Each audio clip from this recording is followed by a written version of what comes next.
Can you use Mellow Corn whiskey to make a good old-fashioned? Let's give it a try. Today we'll be making a Mellow Corn Old-fashioned. So yes, you can make an old-fashioned out of any spirit, but can we make a good one? What is it? It's good, right? This is part of the Kiss series Old-fashioned and a continuation of my journey down the corn rabbit hole. Now, I have already made other corn-inspired old-fashions, and if you have not seen them, I will leave a link to them right here. Once again, we'll be using the corn on the cob simple syrup in this recipe. I will leave a recipe description below. Cocktail quiz time. What's the difference between mellow corn and bourbon? You'll soon find out. Mellow Corn is a straight corn whiskey that has been aged in Heaven Hill barrels, and according to Heaven Hill, Mellow Corn is the only extra aged bottle and bond corn whiskey available. So most of the time you're paying around $12 to $15 for this whiskey, so you expect to get some bottom shelf whiskey, and normally you'd be right. Now the great thing about Mellow Corn being a bottle and bond whiskey is that you're guaranteed to be drinking at least a 4-year-old 100 proof whiskey. So don't let that old school label fool you. Old school. Mellow Corn offers an enjoyable drinking experience for the incredibly low price. Mellow Corn Old-fashioned ingredients: 2 ounces mellow corn, ½ ounce corn on the cob simple syrup, 2 dashes of Peychaud bitters, 1 dash of chocolate bitters, mini corn for garnish. Alright, we're going to start making the Mellow Corn Old-fashioned. So once again, in a mixing glass, we're going to start adding all the ingredients. I keep wanting to call this Mellow Yellow, and that song keeps sticking in my head. So if you know what song I'm talking about, hopefully it's stuck in your head now. They call me Mellow Yellow, quite brightly. But let's start making this Mellow Yellow again. Let's start making this Mellow Corn Old-fashioned. In the mixing glass, we're going to be adding ½ ounce of this corn on the cob simple syrup. The recipe on how to make this simple syrup will be in the description below. Next, we're going to add 2 dashes of Peychaud bitters. 1, 2, and also 1 dash of this Mexican chocolate bitters. I'm adding this because in my research, a lot of them showed adding this to this mellow corn helps bring out some of its flavors. So we're gonna try that. So now we're gonna add 2 ounces of this mellow corn, not mellow yellow, but mellow corn. Let's drop in some ice. That was a big splash. And once again, we're gonna stir until chilled.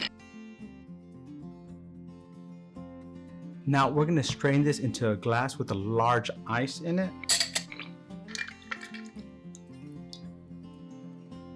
Wow, that's a unique kind of grapefruit looking color, a little bit pinkish or so. And so there you have it, the Mellow Corn Old-fashioned. They call me Mellow Yellow. One last thing I almost forgot, another mini corn. So what we're gonna do is express the oils of the mini corn over the top of it. I'm just joking. I'm not going to garnish another one with a mini corn. Cocktail quiz time. What's the difference between mellow corn and bourbon? Mellow corn is a straight corn whiskey, unlike bourbon. Bourbon needs to be at least 51% corn in its mash bill and aged in new charred oak barrels. A corn whiskey must contain at least 80% corn in its mash bill and aged in new or used oak barrels. So here we go, the Mellow Corn Old-fashioned, not the yellow mellow like I keep wanting to say. As I said, it has a really pretty pink color, kind of like a grapefruit. Grapefruit. It doesn't have a lot pushing on that nose. I should have probably smelled what this smelled like without anything else in it, but I'm assuming that's what it smells like because it doesn't smell like anything else that I recognize. So let's go in for a drink. That's very interesting. So the flavors just keep changing in my mouth. We're not talking about flavor, Cat! Flavor count! It's changed many different times. I'm gonna have to go through that again. I wasn't paying attention to that whole cycle it went through, so I can't quite describe those last flavors. But in the beginning, I taste what I'm assuming is the mellow corn because it's kind of like a little bit of a whiskey, but not very strong. But then quickly I get into the chocolate. I taste that chocolate, and then from there, I thought it had stopped and I thought that's where it was ending, and it kept going. So let me go in for my second drink here. A little bit, I try to pay attention to the second half of that. As I said, I'm assuming it's the mellow corn, then it gets into the chocolate, and then it kind of tastes like caramel, like caramel popcorn. So I'm gonna assume that's the this corn on the cob simple syrup with the chocolate hitting at that time. Like that's just like this sneaks up right after the chocolate, and it kind of gives it almost a caramel taste. And then at the end, I definitely taste the whiskey again. I definitely am tasting that. So it's interesting to have all those flavors go through a cycle like that. I've never had it where it kind of just goes one to the next and kind of mixes there at the end. I'm actually kind of digging that.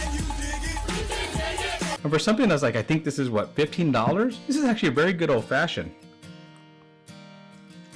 it's just fun to taste it because it's almost like a little carnival in my mouth of going through all these little different flavors. Like I'm getting on different rides or going around a merry-go-round and different things keep happening. Yahoo! Own private merry-go-round.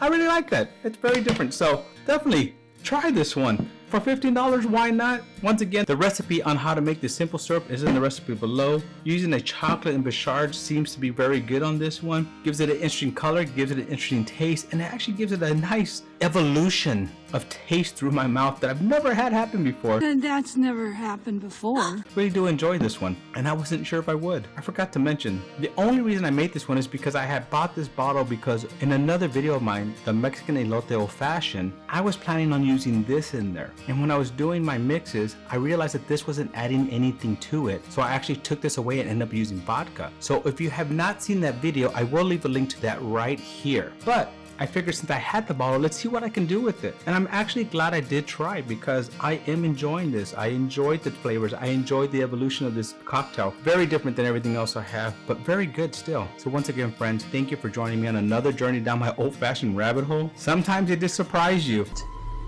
Surprised? And this is one of those that did surprise me. Cheers.